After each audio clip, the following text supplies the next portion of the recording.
All right. Hi, everybody. It's our CFB Talk 89. We're back for another great conversation, and today we're going to be talking Division II football. My name is Bob Akayeri, and I'm going to be joined by Inkblot. He's a part of our team. He's also someone who delves deeply in Division II football. In fact, I can see one of our guests is here right now. Actually, they're both here right now. So really excited to have this conversation about Division II football with two guests with us tonight. We're having Chuck Bitner, national columnist for D2Football.com. This is his first year as national columnist. Most recently, he covered the SAC from 2017 to 21, and before that, the PSAC from 2012 to 2016. And he's actually an alumnus of a PSAC member, Bloomsburg. And then Kris Ferguson is D2 Football's CIAA writer since 2015. He's also a contributor to HBCU Game Day. He's an alumnus of Winston-Salem State and West Texas A&M, and a grad student at former D2 school, Texas A&M Commerce. Both are panelists on Inside D2 Football, which streams live on YouTube and Facebook at 8 p.m. Eastern on Sundays. All right, I think we're still working on getting Chuck up here, and we will. Kris, thanks for joining us. Oh, it's a pleasure to be here. I'm so excited. Oh man, we're flattered. Thanks. So, and Ink, have you made it up? Yeah, I'm here. Excellent. And Chuck, you're with us? I am here. Thanks. Nice job stalling while I got my audio working. Oh, we've had some hilarious stuff. Yes, I mean, I just want to kind of start things off for those who are less familiar with D2 football. Could you give us just a quick kind of lay of the land in D2? Sure, I'll give you the 30,000 foot level, and then I'm sure as we go into this, we'll probably dive a little bit deeper. So, really, the way Division II functions as far as the product that you see on the field, it's no different than you would see watching Division I football on Saturdays, or really even watching NFL football on Sundays. That the product on the field is very much the same. Typically, you're looking at smaller state universities and a lot of smaller private schools that have a business model that involves wanting to fund scholarships for student athletes, but maybe not to the point that you're funding the entire football team with full scholarships. So you've got 36 scholarship equivalencies for a Division II football program. So the vast majority of the roster on a Division II team is not on full scholarship. So that's probably one of the biggest things that's eye-opening for people who haven't really lived in the world of Division II when they start paying attention to it. Just the concept that not every athlete that you see is on a full ride. So it's very different than what you're watching on Saturdays if you're watching the Big Ten or the SEC, where basically every athlete is a full scholarship player. So that's really one of the biggest differences. As far as the landscape of what we're seeing this year, it's a really interesting time of the season because we're coming into that point of the year where things really start to take shape. We've got several teams. If I just look at our top 10 right now, most of those teams are still undefeated. A week from now, it'll probably be a lot fewer than that. 2 weeks from now, we could be down to 2 or maybe 3 teams that are undefeated. And what's really starting to happen now is we've got conferences that are going into deeper into the conference schedule and going into their divisional schedule. As an example, in the Northern Sun Conference, I was chatting with our NSIC columnist, Matt Witwicky, earlier today. The South Division in that league is absolutely stacked. You've got Sioux Falls leading that division at 5-0, and you've got 5 teams directly behind them that are 4-1. So as that stands today, you start to look at it and think, well, my gosh, I mean, all these teams can't possibly compete for the playoffs and top 25. Those things are going to start to settle themselves over the next couple of weeks. So that's why we're really at a very exciting time of the year. And I'm sure we'll probably get to this, but I'm just kind of forecasting out another week or so. The number 1 and number 2 teams in the D2 football top 25 poll, Ferris State and Grand Valley State out of the GLIAC Conference. Those 2 teams have a very big meeting coming up. I believe it's next weekend. So things are about to get very, very exciting in Division II. I would just say that some of the special things that happen in Division Two. So you have 36 scholarships, which is a little bit different than the FCS ranks at 63 and FBS at 85, which are partial scholarships, kind of like what Chuck was mentioning. Also, some of the coaches that have gone up to bigger schools have come to the Division Two ranks, which makes it a really great feeder for coaches as well as as players. So yeah, I just want to kind of throw that out there as well because Division Two is a really special place. You see a lot of innovative offenses, a lot of really cool stats that happen from week to week. A lot of people who stand out. It's just a really exciting division to cover, and a lot of people sometimes look down on that. It's Division Two in a derogatory way, but it's really a very exciting division to watch and to cover. Yeah, and there's 164 teams out there, lots of options. Chuck or Chris, could you kind of also just sort of lay out the playoff structure that they have? Because obviously, never been a stranger to playoffs at Division Two. How do they design theirs? Yeah, we've been doing playoffs the right way in Division Two really since the beginning, and it is a format that has evolved over the years. Currently, we're in a situation where 28 teams make the postseason tournament, and that's actually designed regionally. So Division Two has 4 super regions, and they're just named Super Region 1 through 4. But geographically, that equates to the Northeast, the Southeast, basically the Midwest, and kind of the Southwest. So all of those super regions are made up of, most are made 4 conferences. There's one that currently has 3 conferences that make up that super region. So you've got 7 teams per region that will make the bracket or make the tournament. And then the structure of how those games are played is conducted regionally. For the most part, there's a little latitude to move some teams around within those regions, but for the most part, it's conducted regionally until we do get down to the final 4. And probably the most interesting aspect of it is the way those teams are selected. There are no automatic bids in the Division II playoffs. Basically, everyone is an at-large.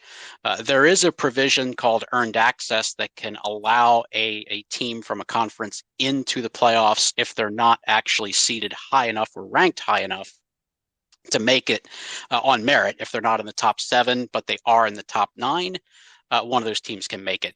Happens maybe once every 2 to 3 years that rule gets invoked. But it's very interesting. It's different from so many other NCAA sports where you have automatic bids for conference champions.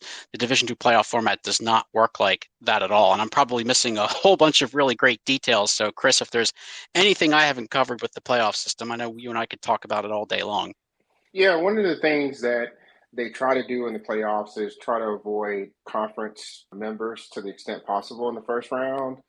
Also, I think I don't know if it's a drawback or a plus, but Division Two is not funded in a way that allows for a lot of expenses to happen. So, there are times where schools do have to travel.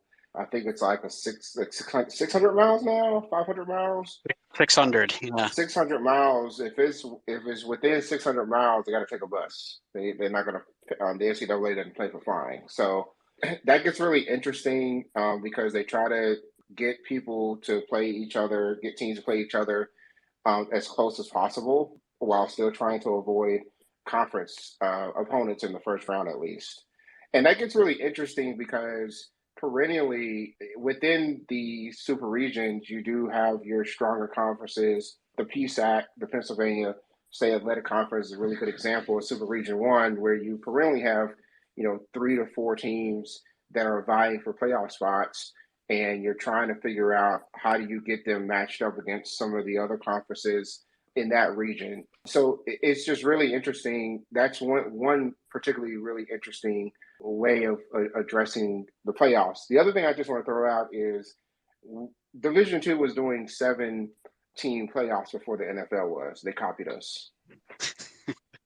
Yeah, we're probably just we're a couple weeks out from when we'll start to see those first releases of the regional ranking, which that becomes probably the height of interest in the Division II season is probably around that week 8 and 9 time frame when we start to get our first look at regional rankings, because then you really start to get a feel for who's in play, who's a contender, who's maybe going to be on the outside, even if they're winning ball games.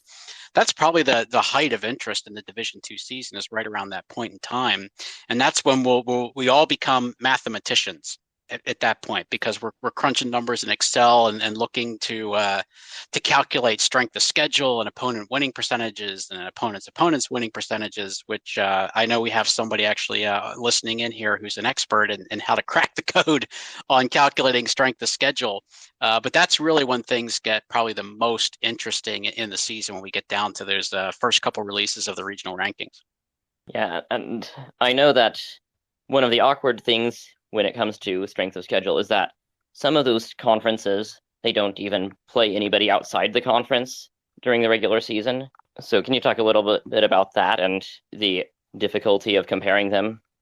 Well, it's really tricky because you've got at least three conferences. I think it is exactly three. You've got the Northern Sun, the MIAA, and the GAC, mostly Midwest-based conferences. They do not play any out-of-conference games. Their entire schedule is just within their conference. So a couple things about that. At the end of the season, especially within the GAC and the MIAA, it means that your strength for every team is exactly the same. Everybody finishes exactly 500. And Inkblot could probably explain that a little bit more if we need to go into those weeds. But everybody finishes with the same strength of schedule.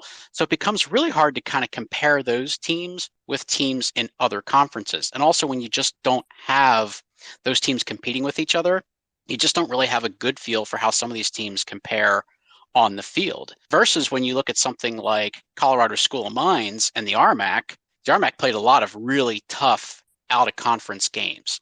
School of Mines went to play Grand Valley. They played Angelo State. Pueblo played Midwestern State. Western Colorado played a lot of really tough out-of-conference games.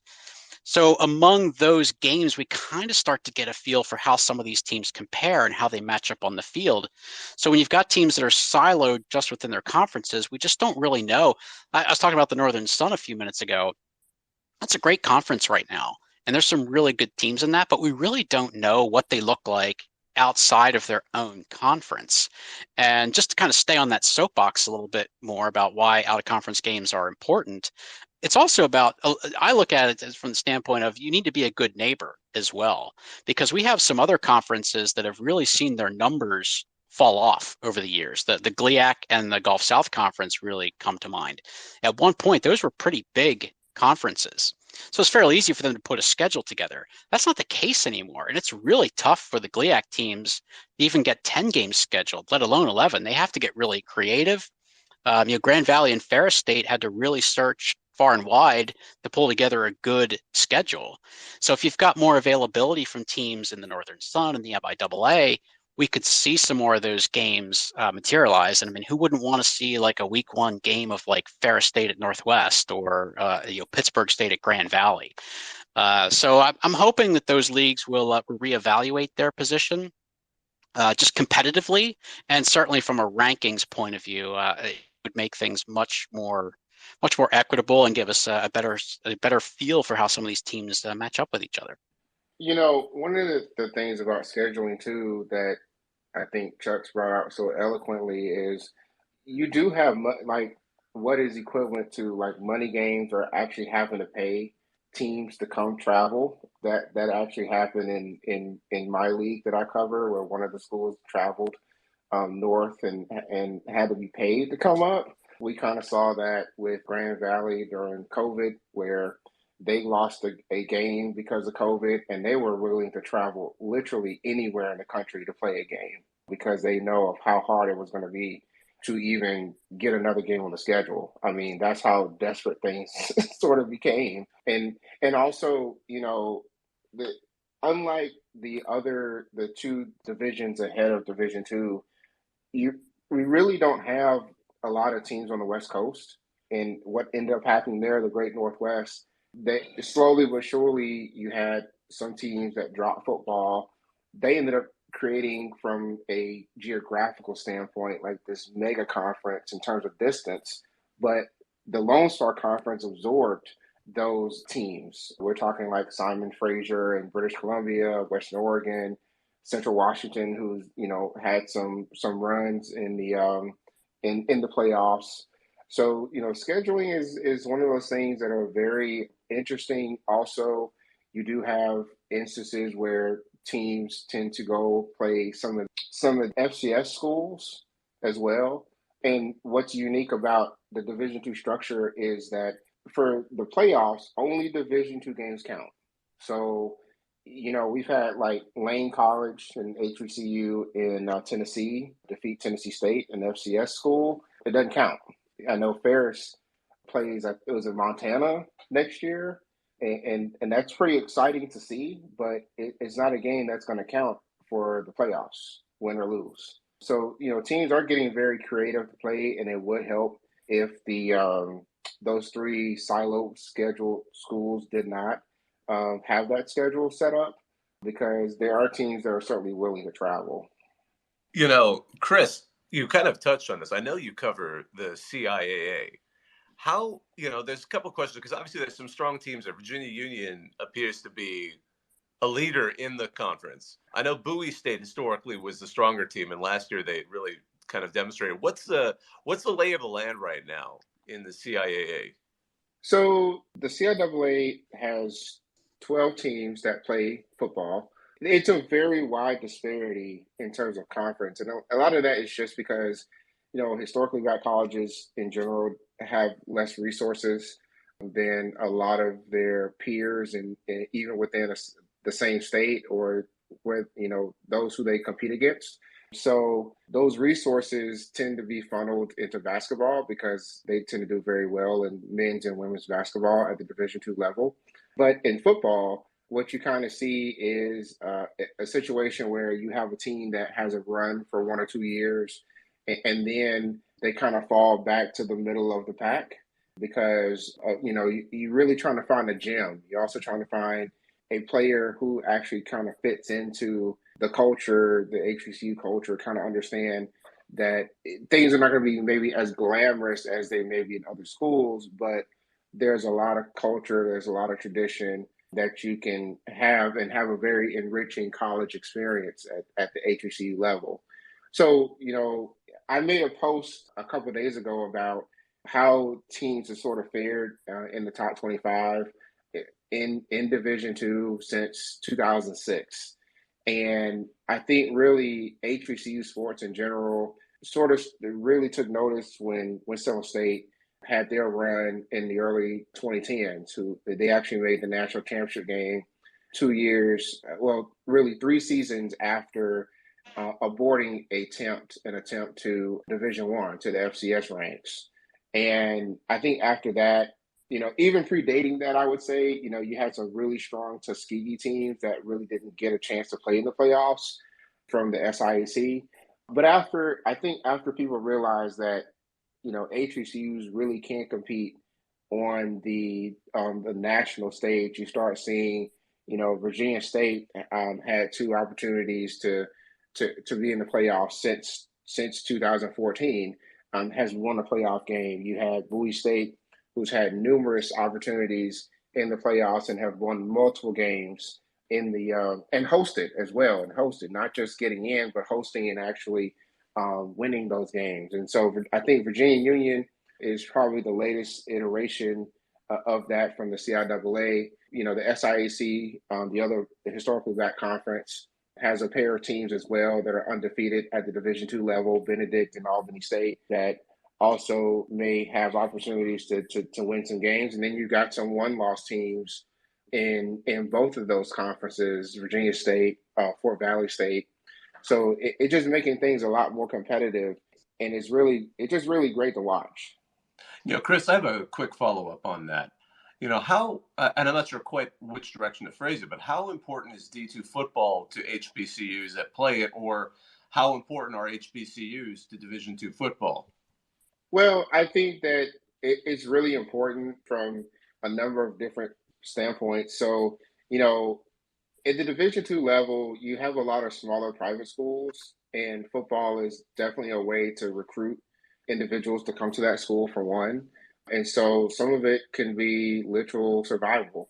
And so that's one way to look at it. I think the other thing is individuals who have not been to an HBCU game do not have a full appreciation for the pomp and circumstance until they actually come to the game. And because of that, we tend to get a lot of people who, when we schedule out of conference games and they come to the stadium, they walk away having a greater sense of appreciation for at least the atmosphere of the game. I mean, the SIAC is perennially the one league that is, one or two in attendance every year. They do a lot of neutral site games. They have a lot of historic rivalries. When you talk about Albany State, Fort Valley, Tuskegee in Fort Valley, Morehouse gets thrown in there, and they have Clark Atlanta right next door.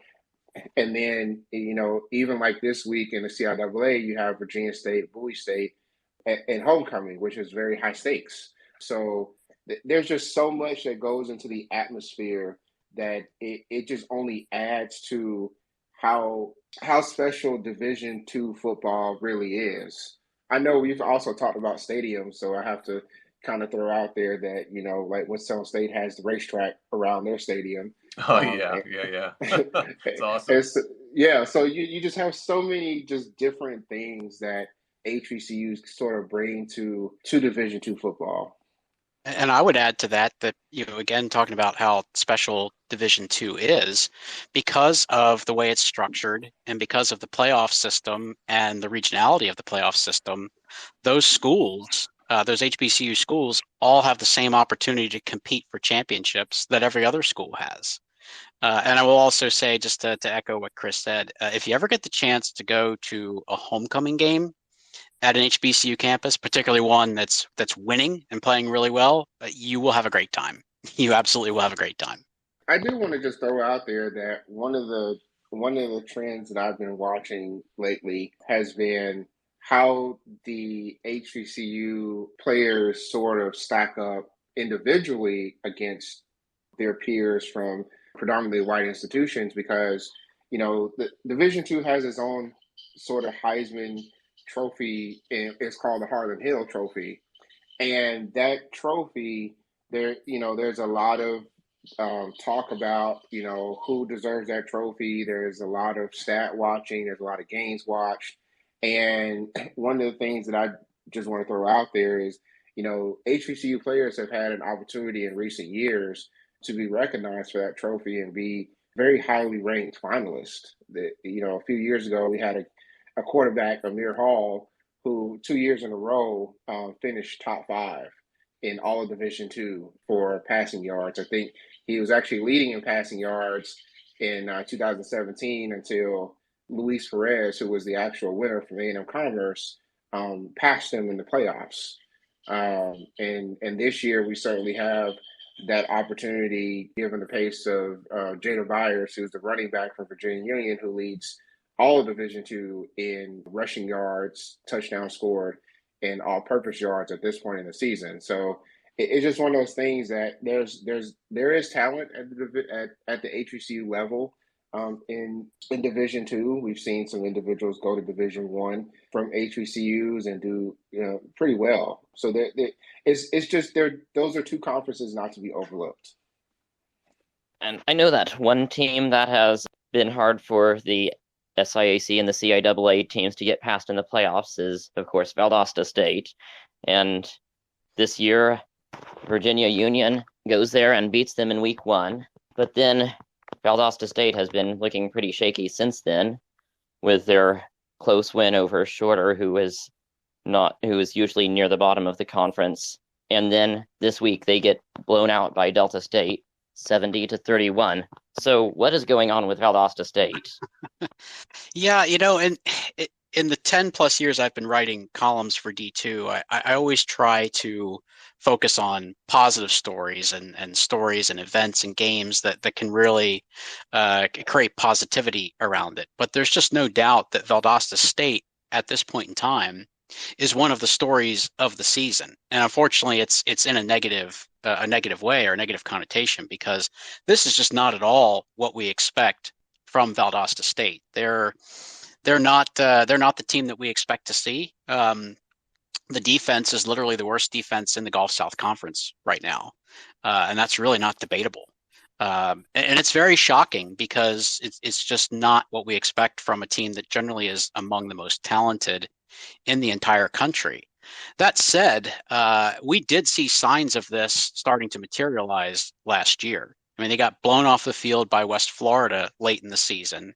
And then we all saw what Ferris State was able to do to that Valdosta defense in the national championship game. So we saw some signs of that. But it's definitely worse this year because most of the players that were part of that defense a year ago have moved on. They either transferred or graduated, have gone on to other things. And when you watch them play, there's just not much on that defense. It's very shocking. It really is. But Delta State was 10 for 10 last week. They literally scored a touchdown on every possession that they touched the ball, except at the end of the half. So the question is really going to be how quickly can Tremaine Jackson and his staff get that turned around? They still have a good offense. The offense is still very good. Ivy Durham remains one of the best players in Division II. He's the quarterback of Valdosta State. But they've got to find some answers on defense because right now, not only are they not looking like a playoff team, it might be a struggle just to get to a winning record with where they're at right now. So I think this weekend's game at West Alabama is going to tell us a lot about where the rest of their season is going. I do still think that they should beat West Alabama. They have a lot of struggles on offense. They have a decent defense. They really don't have much of an offense. I think that Valdosta State should be able to win that matchup. But if they don't play well, or if they don't have the fire in the belly, if they're not up for it, that's going to tell us a lot. And I think that after this weekend, their season's either going to go in a really, really bad direction, or they're going to salvage their season, and maybe even still give themselves a shot at the playoffs. But this is a real fork in the road kind of a moment for Valdosta football this coming weekend. I just want to throw out there, Valdosta State offense scores 39 points a game. Defense gives up 35 points. That's how close they are. How much of this would you associate with, obviously Coach Goff moved on. He's now at McNeese at FCS. Do you think that how much of it can be assigned to sort of the change in the staff at the coaching level, or how much of it is deeper than that? Well, I think, I kind of alluded to it a little bit earlier that I think that we saw the signs of a defense that was really trending in the wrong direction late last year. So there's a couple things that can be involved there. I think we have to remember that for a large part of Gary Goff's tenure, because he was really only there for 3 years, in the middle of his tenure, you have the COVID year. So, I mean, that really disrupted practice. It disrupted recruiting. It was just completely different. Nobody really knew how to handle that. And, their roster on defense suffered a little bit through that era. Now, they were able to still get through most of last season with a good amount of talent on that defense until they had a few injuries late in the year and maybe the depth wasn't quite there. So I think that maybe it's a partly just the nature of college football today, where it has become so easy for players to transfer. Maybe a bit of a recruiting dip during that COVID era. And now you do have a coaching change. And regardless of who comes and who replaces them, they could be the best coaches in the world coming or going. It still is a transition phase. And sometimes that goes smoother in some places than it does in others. So I think that Valdosta fans have to be a little bit patient. I mean, Tremaine Jackson is a really good defensive mind. And I know that he's he's probably just as shocked as anybody else, but I think he's also realistic about the personnel that they have. And I know that they're trying to get creative. So I think it's not any one thing. It's a lot of things. But in a town like Valdosta that literally calls itself Title Town, the expectations are very, very high. And there's going to be a lot of pressure. So there's not going to be a lot of time to find some answers and turn this around before that pressure really starts to mount up. In terms of consistency on, you have Ferris State with Tony Anise. Is there any chance do you think he'll ever leave there, or is he happy leading that program? I think that he is in a place that is a very good fit for him. Would he potentially? I mean, I don't think you can look at the current landscape of college football and say that any coach is not going anywhere, barring a few who are at the really, really upper end of the pay scale. So that even NFL teams couldn't afford him. So you're talking the Nick Sabans and Dabo. Yeah. I don't think, other than those guys, I don't think you can say anybody is in a place that they're never going to leave. But Coach Neese has been there for, I think it's 10 or 11 years now, and he's really established a factory. It's become the football factory of Division II. So I don't get the sense that he is looking to capitalize and move on from that. I think he's been very content, coaching in lower levels of college football and even high school football. So, might we see I know that his name gets mentioned, as it should. It absolutely should. How seriously he entertains other offers, I have no idea. But just from the minimal interactions I've had with him and what I know of him, I think he's very happy at Ferris. Yeah, I think you gotta weigh, money is the money worth it too. I mean, there's probably somewhere around $100,000 difference between what a Division II coach makes and what an FCS coach makes, 100 to 150,000. And it's a risk that you take if you're going to move up. And the program that you're taking over, whether it's just somebody who moved up from that program to the FCS level, or you're taking over a program that's had some issues. And is it really worth it? Where you can have, a system like Chuck was mentioning, and be somewhat content where you are. And I think that's some of the things that any coach of just trying to move up from Division II has to sort of weigh. There's also a lot to be said for being able to beat your rival consistently, and Tony Nese has been doing a great job lately at beating his rival. But those two teams, and we're talking about Ferris State and Grand Valley, they have a really big meeting coming up called the Anchor Bone Classic, and I think a lot's going to ride on that game. It's going to determine the GLIAC championship for sure. I mean, Saginaw Valley still could have a hand in this, but that game between Grand Valley and Ferris is going to determine the GLIAC championship. It might determine the number one overall seed in that region, and potentially determines who plays at home if those two teams meet in the playoffs. So I think that's going to be the biggest game of the entire regular season. And we actually have a few big ones coming up. Northwest is playing Pittsburgh State this weekend. West Florida has a couple of big ones coming up. Ouachita has a really big rivalry game coming up soon. So there's a lot of big games still to come, but I think that Grand Valley and Ferris State matchup is just going to have so much riding on it. That's probably the game of the Division II regular season coming up very shortly.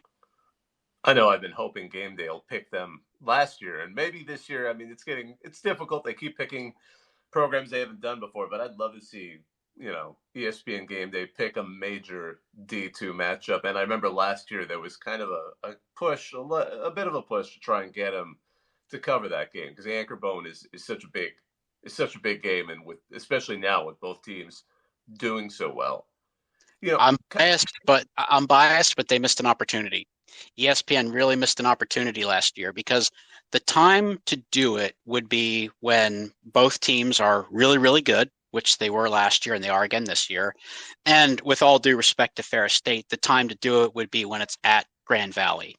The facilities at Grand Valley, the setting there, the crowd that would be turned out for that game. They had over 17,000 people at Lubbers Stadium at Grand Valley for that game last year. So there's no doubt that the Grand Valley faithful and the Ferris faithful as well would have really turned out for College Game Day and given ESPN a heck of an experience. So yeah, they missed an opportunity. So regionally, we've been kind of hanging around in the East Coast and the kind of a Great Lakes area. One region, I should say, because there's really three conferences spread over it, or kind of the Midwest, where you're talking about the kind of lower Midwest. Kansas, Missouri, Oklahoma, Arkansas. It's just a rich D2 football culture in those states. What's the current status, or what's the current state of that region? Yeah, I'm told there's some pretty good football out there at the Division II level. Yeah, I mean, the MIAA is, I think it is still considered the top conference in Division II. It's kind of the SEC, if you will, of Division II, and it's really just because of the quality and the depth of that league. In the past, you definitely could say it was the GSC and also the GLIAC in its years, but the MIAA, which is mostly teams in Kansas, Missouri, there's just some really, really good football there. I mean, Northwest Missouri State is obviously one of the blue bloods of D2. And interestingly, they're struggling a little bit this year. They still have the defense that they normally do, but they don't have much of an offense, and they've had some injury problems at quarterback. That game with Northwest and Pittsburgh State this coming weekend, that's a huge deal. They've played that game at Arrowhead Stadium quite a few times and had really big turnouts for it. I think they're expecting a sellout in Pittsburgh, Kansas for that event this weekend. That's really going to be a huge game. But you've got some other players in that league as well. Emporia State's looking pretty good right now. And in the GSC, I'll shut up for a second and see if Chris wants to talk a little bit about the GAC, because that's a really good league with multiple teams that are looking like playoff contenders as well.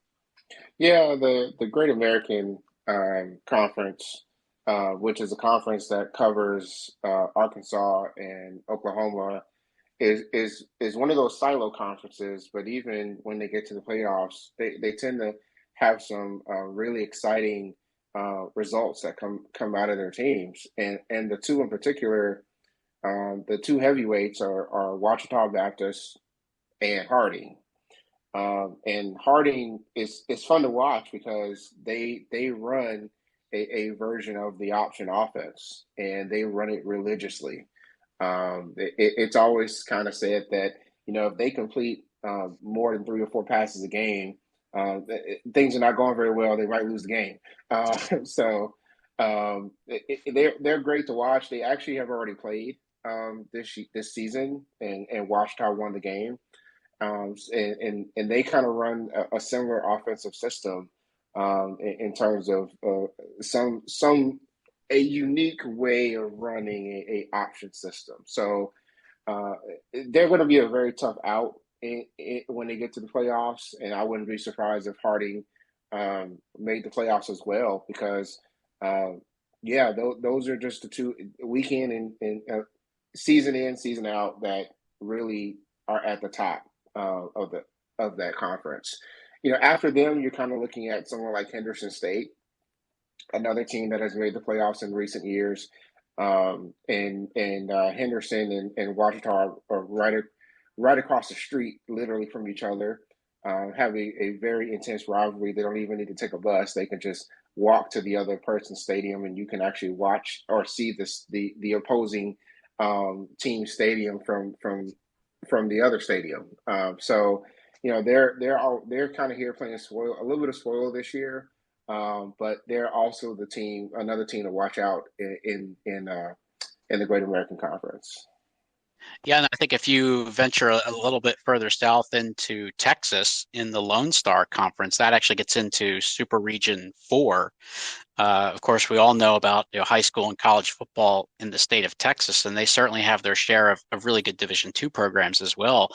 I think Angelo State is a team that is probably not being talked about very much, not really making a whole lot of headlines, but they are a really, really good football team. We actually have them sitting number 3 in the D2 football top 25 right now, behind Ferris State and Grand Valley.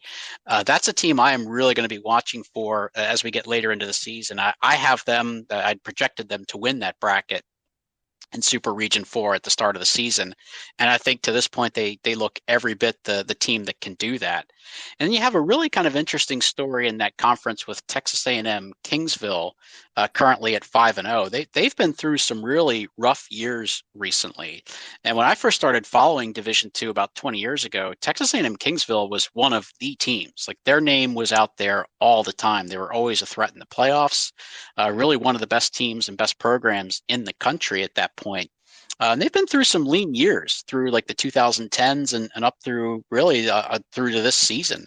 So to see them at 5-0 right now, to see them in the rankings again, I think it's good for the Lone Star Conference. I think it's good for that region. And I think it's going to be really enjoyable to see how far they can take it and see if they can actually get back into the playoffs for the first time in a long time. So there's some other teams there as well. And of course, Central Washington, which is about as far as from Texas as you could get. They're actually playing in that conference this year, as Chris alluded to earlier. So that's going to be a really interesting conference race to follow over the next 6 weeks as well. Chris mentioned Henderson State. I'm actually going to see them play on Saturday at East Central. So the last time I was at East Central, I saw them play Harding, and Harding completed 3 passes, and all of them were for touchdowns. Anyhow, so We talked about Valdosta State earlier. It seems like they're probably not going to be near the top of the Gulf South Conference this year. Who do you think is going to step into that void? Is it going to be Delta State, or will West Florida or West Georgia turn things around after their early losses? Well, I definitely want to hear what Chris thinks, but I will. I'll give you my opinion because I actually have a little bit of a breakdown of this in my column that's on the d2football.com front page, my national preview column. I talked a little bit about the current state of the Gulf South Conference because I find it very fascinating. It doesn't look like Valdosta State is a team that's going to contend for the title. So who is? And I think at this point, it's very easy to say, well, Delta State is probably the answer there. And at this point, they are. They're undefeated. And you could really look at it from the standpoint of, well, they've already taken care of West Florida. They beat them 2 weeks ago, and they beat Valdosta this past week. It really should be downhill from there. I guess you could look at it that way, but it certainly is not going to be the case. They still have to play West Georgia. Every game in that conference is going to be difficult. Mississippi College just beat West Georgia, so they're a tougher out than we thought. West Alabama is usually around a 500 team, but they've always got a lot of talent. And a team that Delta State has actually struggled with a couple times in recent years is North Greenville. So I actually said in my column, I will be surprised if Delta State gets through the season undefeated, even though the toughest games that they have to play theoretically are already behind them. I'll be surprised if they get through that season undefeated. All that said, they do look like probably the most complete team right now. I still think West Florida is the most talented. My concern with them is that they just seem to be struggling to pull it all together and play 60-minute games. If they can get to that point where they're playing a complete game week in and week out, I do think that West Florida is the most talented team. But having already suffered that loss to Delta State, that kind of puts them behind in the conference race. So I definitely do look at the Statesmen as the leading contender to win that conference. But I certainly don't think it's going to be easy for them to get there.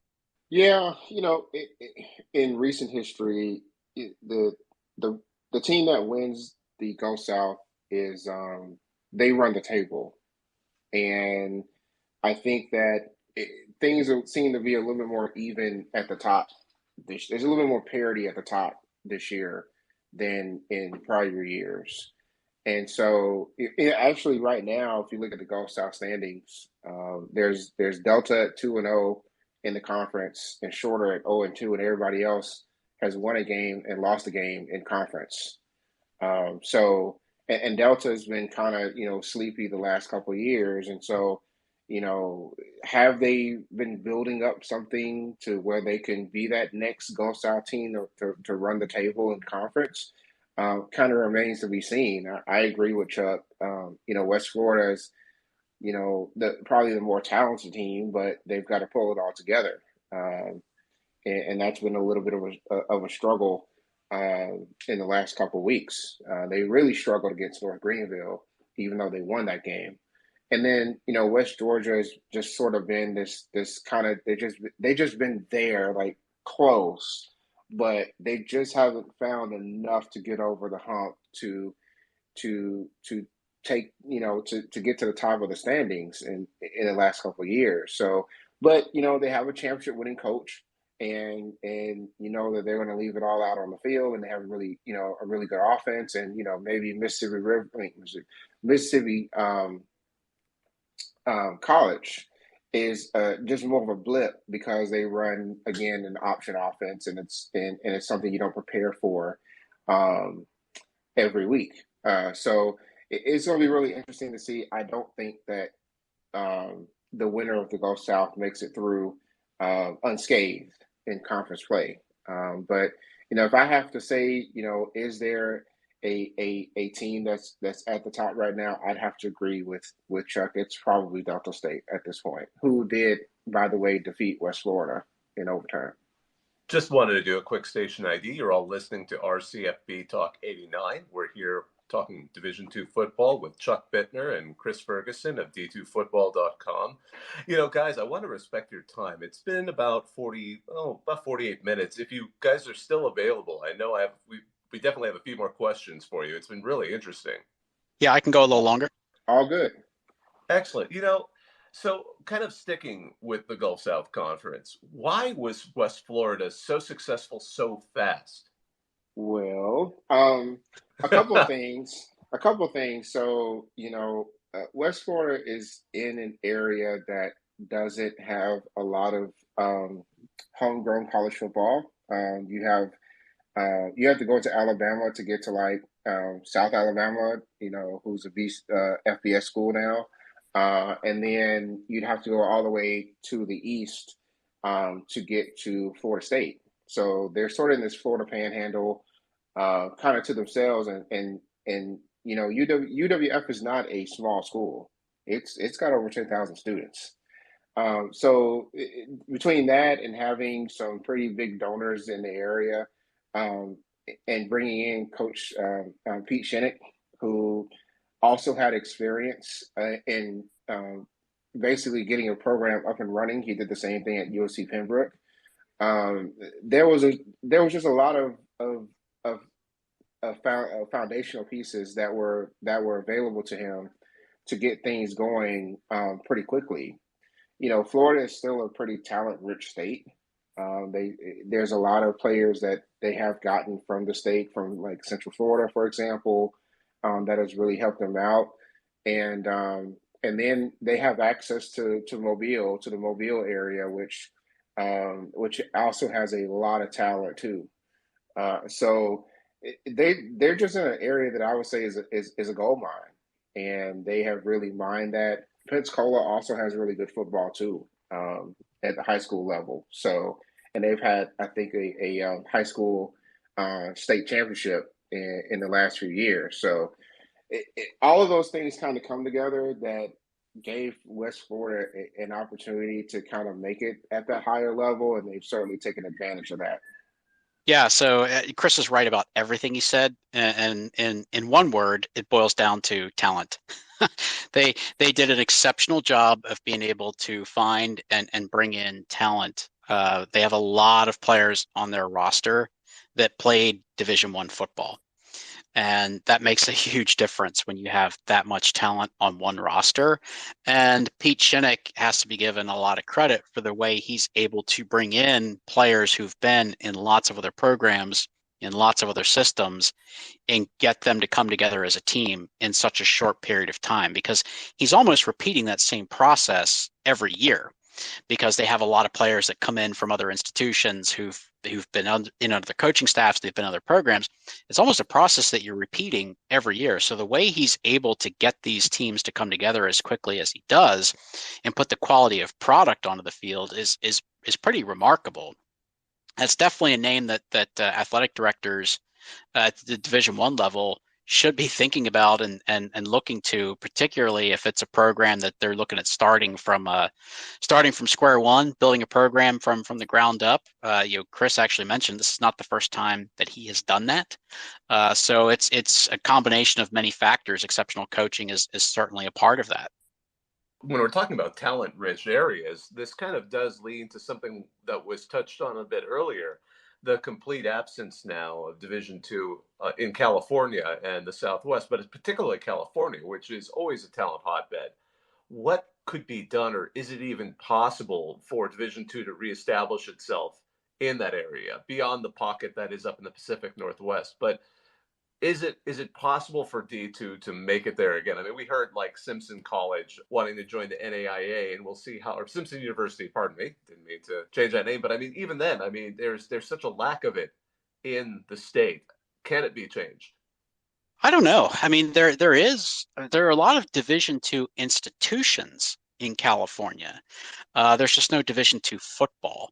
So, I think you would need a couple of existing Division II members in the state to have an interest in launching football programs. And I think it might actually take some of the GNAC programs that disappeared over the years to maybe have an interest in returning. So you'd be looking at like a Humboldt State or maybe Western Washington, some of those programs that kind of went away over the years.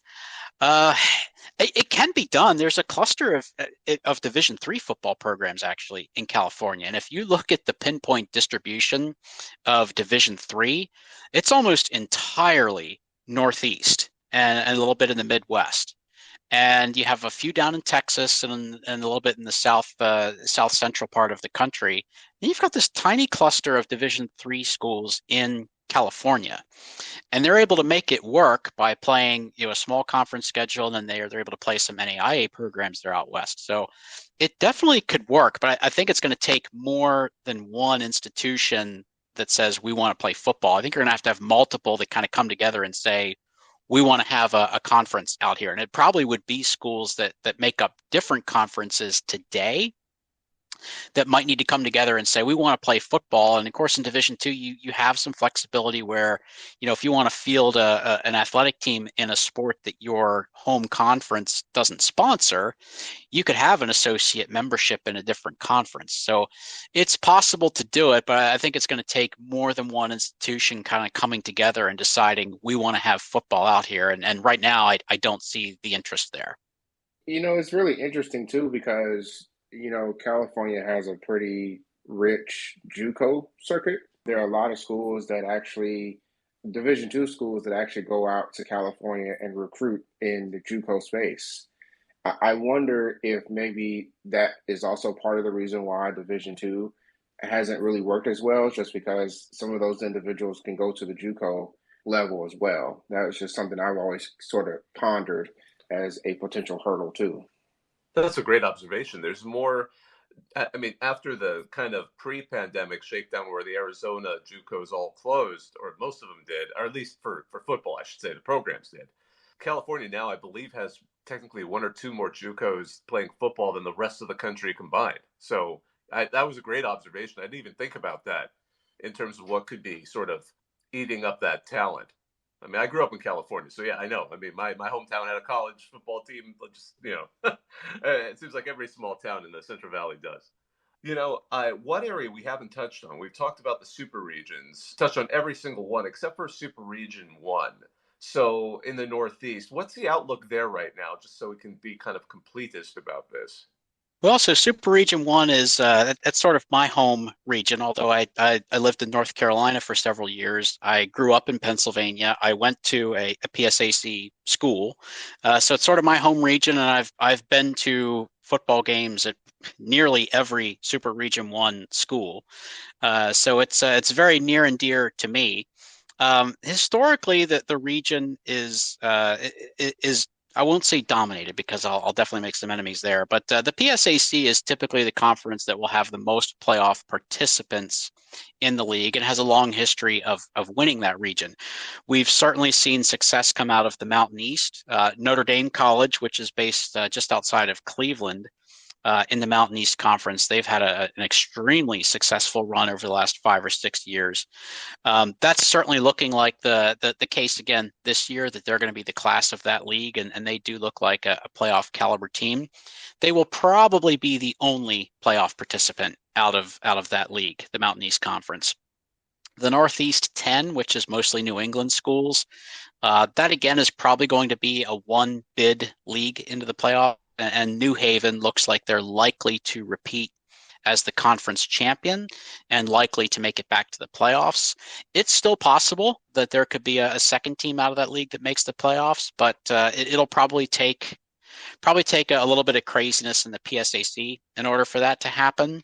And then you've got the GMAC, which at this point, I think you're probably looking at Ashland as the best bet to make it to the playoffs. They're actually pretty highly ranked and still undefeated right now. So they have a great season going, very good chance to make some noise in the playoffs. And then in the PSAC, you're probably looking at about 5 teams competing for 3 playoff spots. And the front runners right now, of course, are Shepherd, who is highly ranked in the Division II poll, undefeated, and they have the defending Harlan Hill Trophy winner Tyson Bagent at quarterback. They look like the front runner right now. I think IUP in the Western Division, they beat Slippery Rock as their big rival last week. That was a huge win and a result that will have a lot of impact throughout the region. So I really look at IUP in the West. They've got a huge game with California this coming weekend.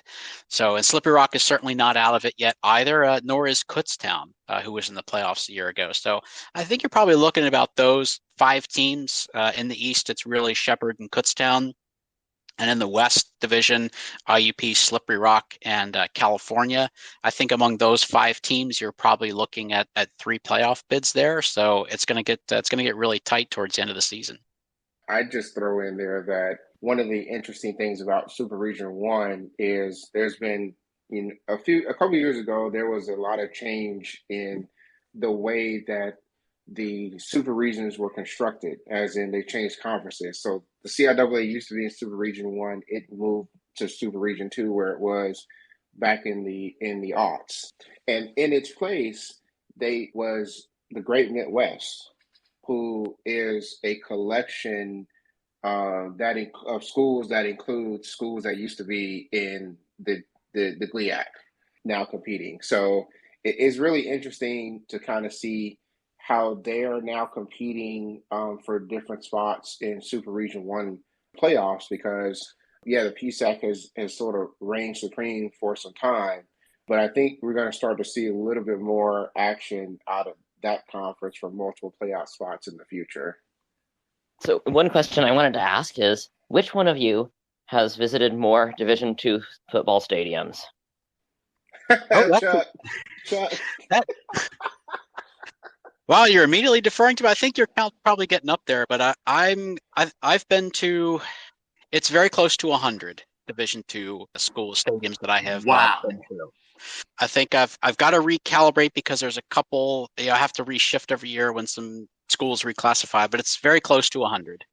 I have a meager like maybe 20 or 30. I haven't even counted yet, but so you got to put stuff into a spreadsheet, Chris. I've got it all on a spreadsheet. I just have to go look at the numbers. Yeah, I'm going to have to do that now.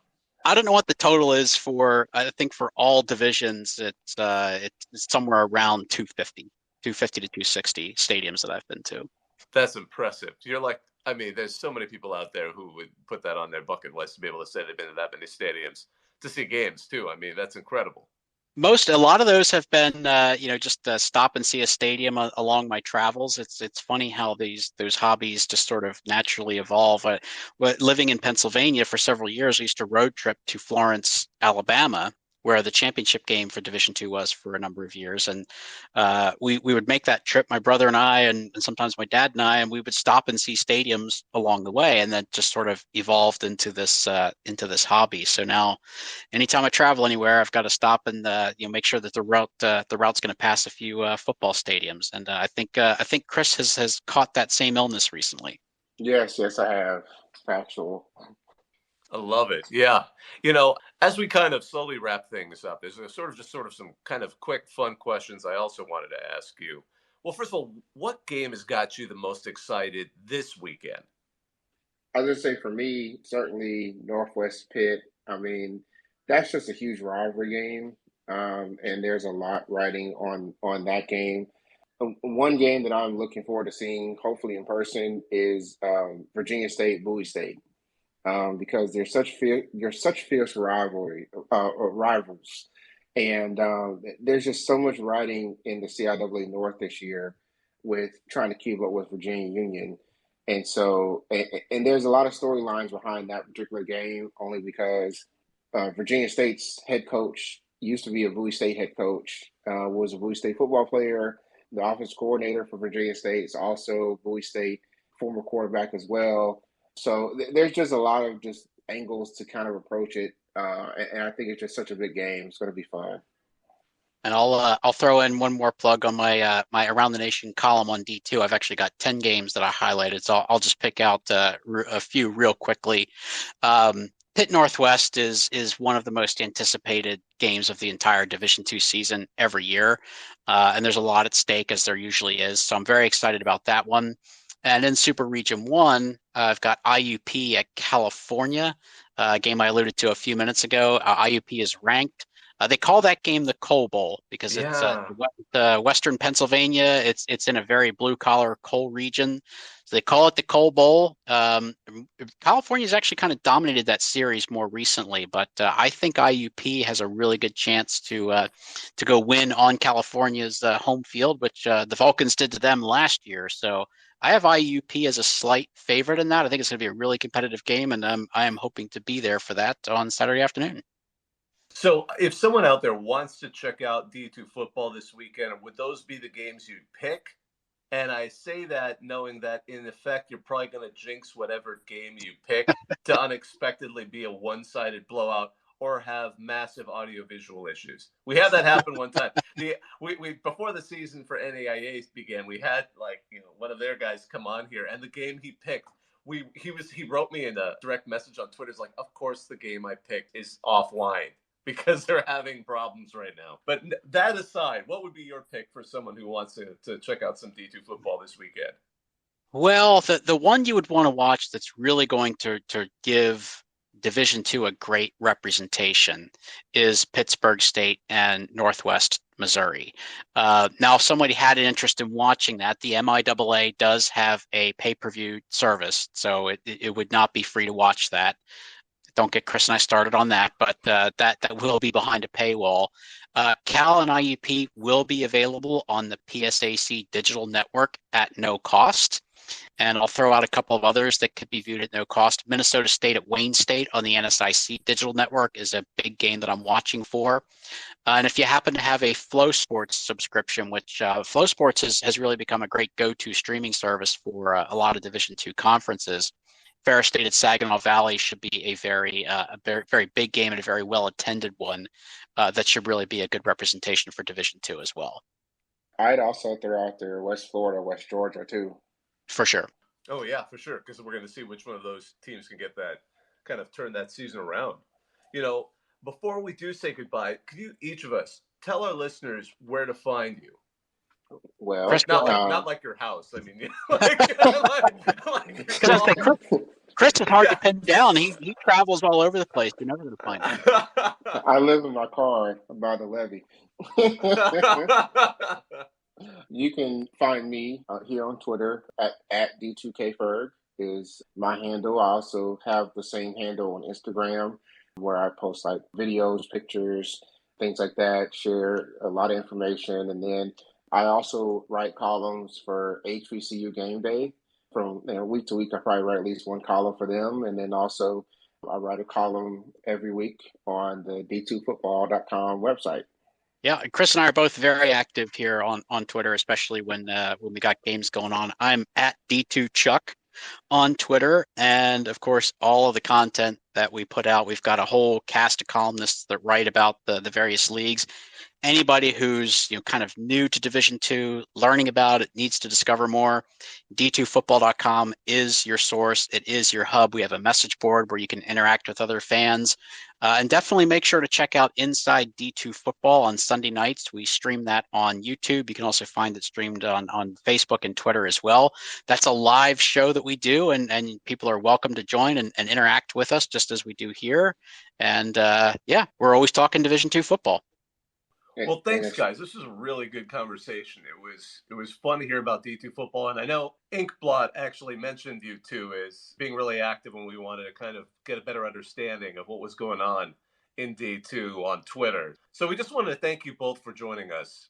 Very happy to do it. Yeah, absolute pleasure. Hope to do it again. Absolutely, yeah. There'll be more football to be played. We'd love to have you guys back. Well, I just wanted to say thanks to all of you out there who've been listening. This was our CFB Talk 89. Our guests were Chuck Bitner and Kris Ferguson. Chuck's the national columnist for D2Football.com. Kris is also a contributor to D2Football.com on the CIAA, as well as to HBCU Game Day. As I mentioned, both are panelists on Inside D2 Football, which streams live on YouTube and Facebook at 8 p.m. Eastern on Sundays. My name's Bob Akayeri. My co-host today was Inkblot. Enjoy the rest of the week. Enjoy the upcoming weekend of college football. Hope you all have a good one. Now, I'm going to hang up and listen.